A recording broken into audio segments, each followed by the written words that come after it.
Well, it may be. I think that new things have been born, the positive.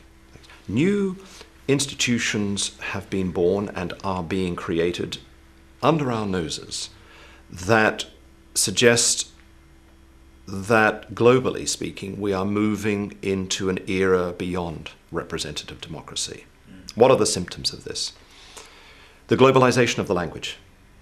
It's the first time in the history of democracy that there are experiments going on and the valuation of the language of democracy worldwide.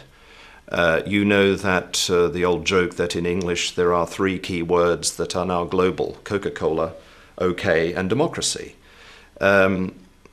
This captures something of a trend which is unprecedented. It has roots, of course, in the 19th century, and it has even older roots, but it's only in our times, beginning in the middle of the 20th century and showing no signs of going away, that there is this globalization of the language of democracy as a norm.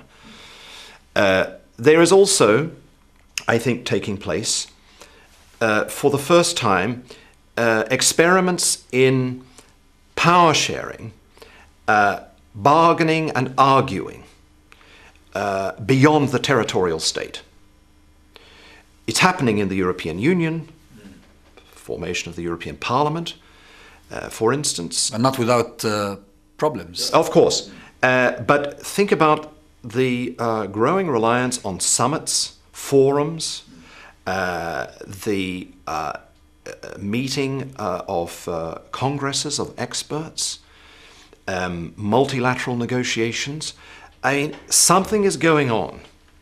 And I'm not saying this is the globalization of democracy, but new institutional forms are being created that are not understandable in terms of the territorially bound model of representative democracy.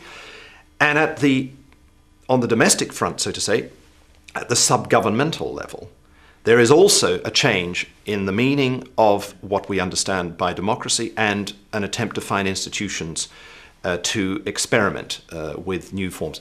I think the global revival of interest in an originally Islamic institution of Al-Jama'iyya Madani, the civil society, I mean, this is a symptom of the attempt to bring power-sharing mechanisms, to create power-sharing mechanisms in the sub-governmental domain. Citizens' commissions, the tremendous importance of reviving local government, which, for example, in Britain is dying and will die unless there are attempts to breathe life in.